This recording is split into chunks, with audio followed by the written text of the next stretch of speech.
10 বছরের বাচ্চাটি বাড়ি বাড়ি গিয়ে খবরের কাগজ বিক্রি করে। একদিন একটা বাড়ির সামনে গিয়ে কলিং বেল বাজালো। মালিক বাইরে এসে বলে, কি ব্যাপার? বালকটি বলে, আন্টি আপনার বাগানটি কি পরিষ্কার করে দিব? মালিক বলে, না না না, দরকার নেই। আর আজকে সকালে তুই খবরের কাগজ দিয়ে যাসনি কেন? বালকটি হাত জোর করে করুণ সুরে বলছে, আন্টি প্লিজ করিয়ে নিন না, খুব ভালো করে বাগানটা সাফ করে দিব।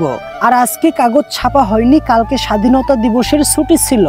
মালিক একটু নরম সুরে বলল, আচ্ছা ঠিক আছে, কত টাকা নিবি? বালক বলল, টাকা লাগবে না আন্টি, শুধু একটু খাবার দিলেই হবে। মালিক বলল, ও ঠিক আছে, যা, ভালো করে পরিষ্কার করিস কিন্তু। মনে হচ্ছে বেচারা আজকে কিছু খায়নি, আগে ওকে ভালো করে খাওয়ানোর দরকার। মালিক এটা চিন্তা করে বলল, এই ছেলে এদিকে আই, আগে তুই খেয়ে নে, তারপরে কাজ করিস। বালক বলল, না আন্টি, আগে কাজ করে নি, তারপরে খাবো। মালিক বলল, আচ্ছা বেশ, এই বলে নিজের রুমে চলে গেলেন। বালক 2 ঘন্টা পরে বলছে, আন্টি আন্টি দেখুন না বাগানটি ভালো করে সাফ হয়েছে কিনা। মালিক বলছে, আরে বাহ, তুই তো বাগানের আশপাশটা খুব ভালো করেই পরিষ্কার করেছিস, এখানে এসে বস, আমি তোর জন্য খাবার নিয়ে আসি। মালিক খাবার দিতেই বালকটি পকেট থেকে একটা পলিথিন বের করে, তারপরে খাবারগুলো পলিথিনের ভিতরে ঢুকাতে শুরু করে।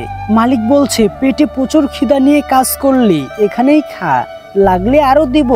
বালক বলল, না আন্টি, বাড়িতে মা আছে, খুবই অসুস্থ, সরকারি হাসপাতালে ডাক্তার দেখিয়ে ফ্রিতে ঔষধ পাওয়া গেছে, ডাক্তার বাবু খালি পেটে ঔষধ খেতে বারণ করেছেন।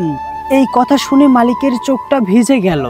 নিজের হাতে মাসুম বাচ্চাটিকে মায়ের মতো করে খাইয়ে দিলেন। তারপরে মায়ের জন্য বাচ্চাটির হাতে খাবার তুলে দিয়ে নিজেও সঙ্গে গেলেন এবং বাচ্চাটির মায়ের সঙ্গে দেখা করলেন।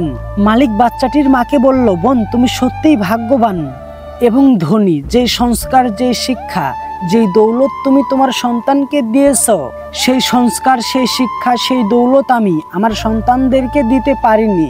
অসুস্থ মা ছেলের দিকে করুণ দৃষ্টিতে তাকিয়ে রইল এবং ছেলেটি গিয়ে তার মায়ের গলা জড়িয়ে ধরল। হ্যাঁ, এটাই তো হলো সন্তানের প্রতি মায়ের ভালোবাসা, কিন্তু আমাদের সমাজে তো আজকাল এগুলো দেখাই যায় না।